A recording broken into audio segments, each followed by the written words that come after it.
Assalamualaikum warahmatullahi wabarakatuh. Perkenalkan, nama saya Sheryl Habsyi. Saya berasal dari kelas H angkatan 2024 dengan NIM akhir 269. Izinkan saya untuk mempresentasikan makalah saya yang berjudul Biosintesis glikosida dan lipid pada Camellia sinensis serta pemanfaatannya dalam pengobatan tradisional. Sebelum saya lanjut ke pendahuluan, sebenarnya Camellia sinensis ini merupakan tanaman yang digunakan sebagai bahan utama untuk pembuatan matcha. Dan matcha ini sendiri pun sangat terkenal di kalangan remaja dan anak muda, ataupun sering digunakan oleh masyarakat pada zaman dahulu. Tanaman ini memiliki berbagai manfaat dalam bidang pengobatan maupun pencegahan penyakit. Baik, selanjutnya pada slide pertama, pemanfaatan tanaman Camellia sinensis ini tuh biasanya digunakan dalam pengobatan tradisional yang telah banyak dilakukan pada masyarakat Jepang pada zaman dahulu. Dan popularitas Camellia sinensis ini tuh semakin meningkat terutama di kalangan generasi muda. Camellia sinensis sendiri memiliki senyawa aktif seperti glikosida dan lipid yang berperan dalam aktivitas farmakologis. Selanjutnya, mengenai Camellia sinensis. Camellia sinensis merupakan tanaman penghasil teh yang termasuk pada famili Theaceae. Tumbuh di daerah beriklim subtropis hingga tropis seperti Jepang, China, dan Indonesia. Bagian yang dimanfaatkan dari tanaman Camellia sinensis tersebut adalah daun muda yang diolah menjadi berbagai produk, seperti produk teh, termasuk matcha salah satunya. Camellia sinensis ini mengandung senyawa metabolit sekunder seperti polifenol, flavonoid, alkaloid, serta glikosida. Camellia sinensis juga mengandung komponen lipid yang berperan dalam struktur sel dan aktivitas biologis. Senyawa-senyawa tersebut berkontribusi terhadap aktivitas antioksidan dan efek kesehatan lainnya. Selanjutnya, pada slide penjelasan mengenai Camellia sinensis. Camellia sinensis ini merupakan tanaman yang diketahui mengandung berbagai metabolit sekunder, terutama glikosida dan lipid yang memiliki peran penting dalam aktivitas biologisnya. Glikosida yang terdapat pada tanaman ini umumnya berupa flavonoid glikosida yang berkontribusi sebagai antioksidan alami, sedangkan lipid berperan dalam struktur sel serta berbagai proses fisiologis tanaman. Kedua kelompok senyawa ini terbentuk melalui proses biosintesis yang kompleks, di mana glikosida disintesis melalui jalur fenilpropanoid, sedangkan lipid terbentuk dari prekursor asetil-CoA melalui serangkaian reaksi enzimatik. Selain itu, senyawa-senyawa tersebut memiliki berbagai aktivitas farmakologis seperti antioksidan, antiinflamasi, dan antimikroba yang berkontribusi terhadap manfaat kesehatan. Pemanfaatannya tidak hanya terbatas pada pengobatan tradisional, tetapi juga telah dikembangkan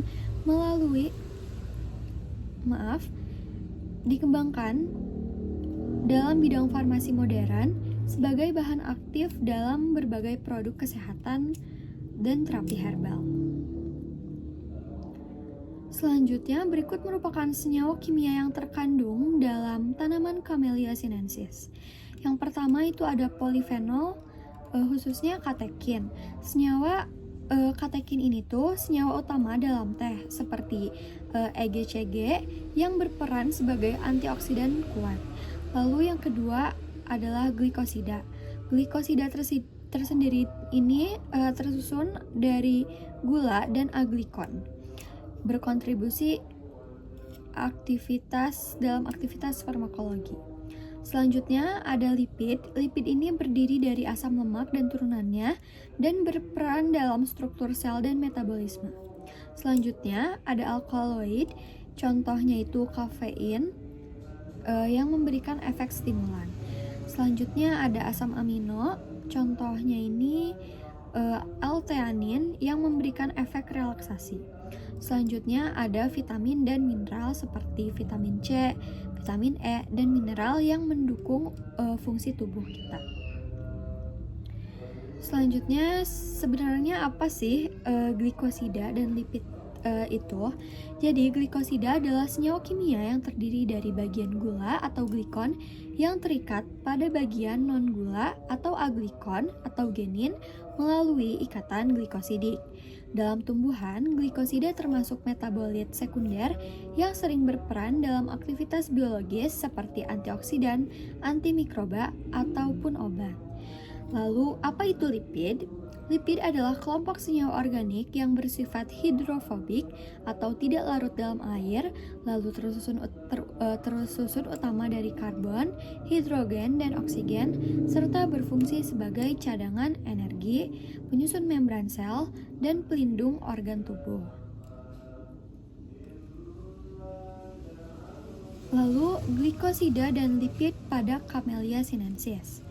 Glikosida pada Camellia sinensis umumnya ini berupa flavonoid glikosida seperti katekin glikosida, termasuk senyawa polifenol yang berperan sebagai antioksidan kuat. Lalu kadar total polifenol termasuk glikosida ini biasanya sekitar 20-30% dari berat kering daun. Lalu kandungan ini tuh dapat bervariasi tergantung jenis teh dan proses dari pengolahan tanaman Camellia sinensis atau macanya tersebut. Lalu lipid pada Camellia sinensis. Lipid pada Camellia sinensis ini tuh tersusun atas asam lemak seperti linoleat, linoleat palmitat, dan fosfolipid. Lalu berperan dalam struktur membran sel dan metabolisme. Kadar lipid pada Camellia sinensis ini tuh biasanya relatif lebih kecil, sekitar 2-5% dari berat kering daunnya. Lalu lipid pada Camellia sinensis ini tuh berkontribusi pada aroma dan stabilitas senyawa aktif. Baik, berikut merupakan struktur glikosida dan lipid. Biasanya ini diawali dengan glikon atau gugus gula yang diikat oleh ikatan glikosidik kepada aglikonnya, atau di sini ada benzen atau cincin aromatik. Lalu untuk struktur lipid ini terdapat gliserol sebanyak 3 atau membentuk jadi trigliserida dan berikatan dengan asam lemak atau fatty acid. Selanjutnya, berikut merupakan jalur biosintesis glikosida dan lipid. Biosintesis glikosida itu diawali dengan fenilalanin yang diubah menjadi fenilpropanoid, lalu diubah lagi menjadi flavonoid, lalu menggunakan enzim transferase menjadi glikosida, dan senyawa glikosida ini hasil dari glikosilasi. Glikosida tersendiri ini tuh berkontribusi pada aktivitas antioksidan dan biasanya dimanfaatkan dalam pengobatan tradisional pada zaman dahulu. Pada orang-orang di Jepang biasanya itu biksu-biksu ataupun ahli dalam tanaman ataupun obat menggunakan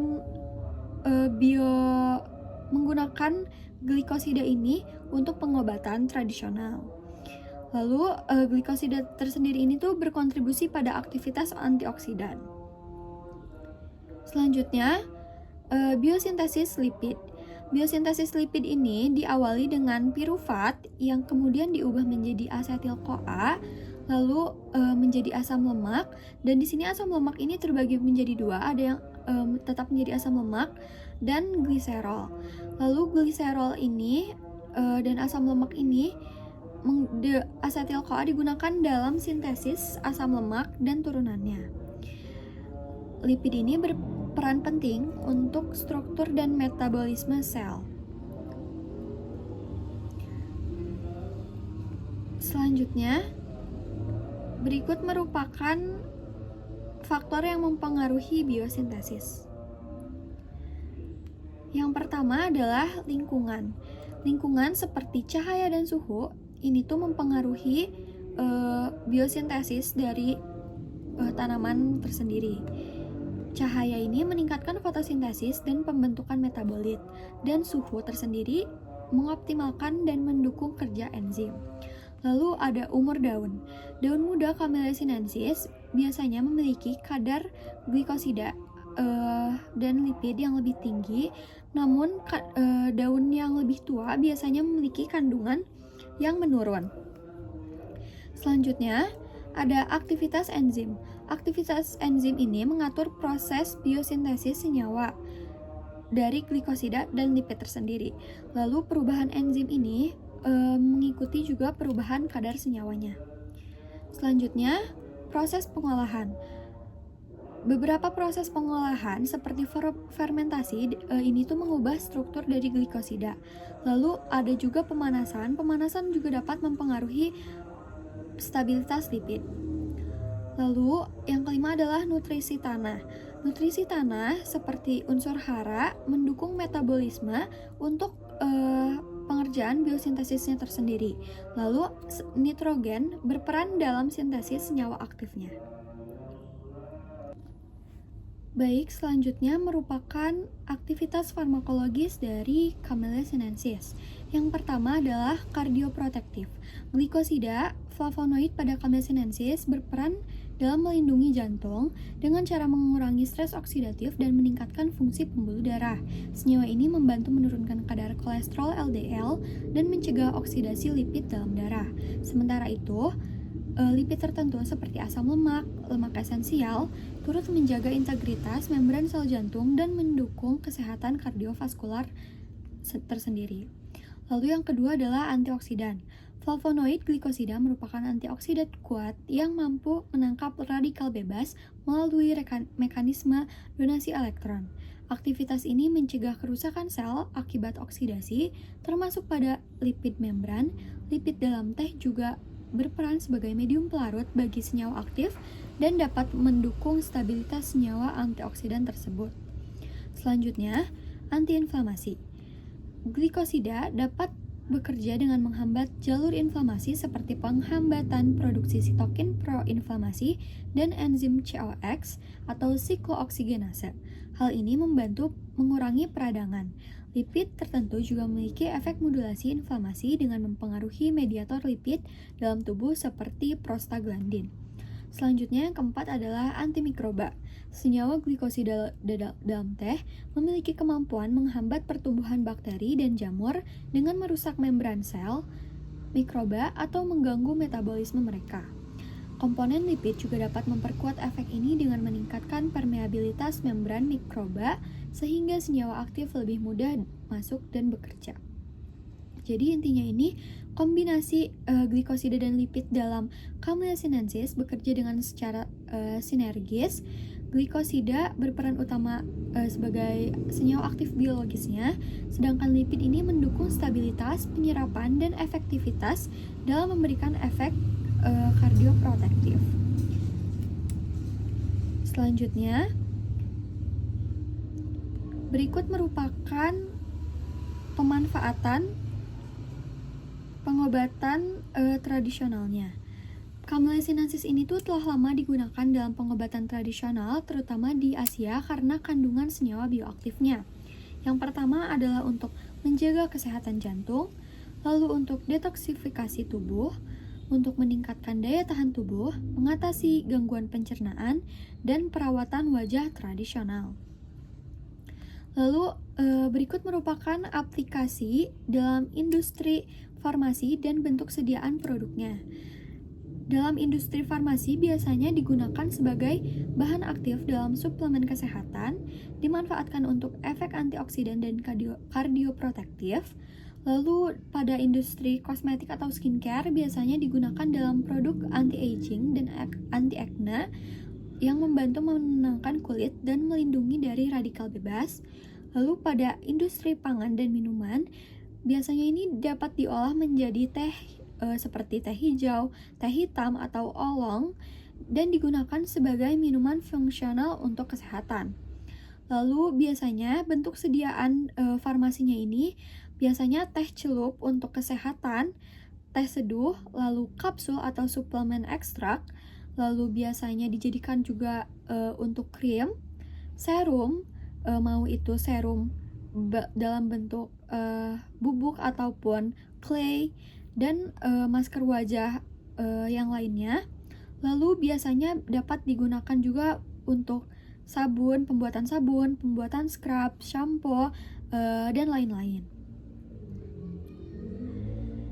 Baik, berikut merupakan kesimpulan dari Camellia sinensis. Jadi Camellia sinensis ini tuh mengandung berbagai metabolit sekunder seperti flavonoid, flavonoid glikosida, serta lipid yang berperan penting dalam aktivitas biologisnya, terutama sebagai antioksidan, pelindung sel, dan pendukung stabilitas senyawa aktif. Secara tradisional, tanaman ini telah dimanfaatkan di berbagai negara Asia seperti Tiongkok, Jepang dalam bentuk teh herbal untuk menunjang kesehatan, meningkatkan metabolisme, serta memberikan efek relaksasi maupun pencegahan untuk penyakit dalam pengobatan. Lalu hal ini juga menunjukkan bahwa kandungan senyawa bioaktif tersebut berkontribusi terhadap manfaat farmakologis yang telah digunakan secara turun-temurun. Baik, mungkin itu yang dapat saya sampaikan dalam presentasi kali ini. Mohon maaf bila masih banyak kesalahan. Wassalamualaikum warahmatullahi wabarakatuh.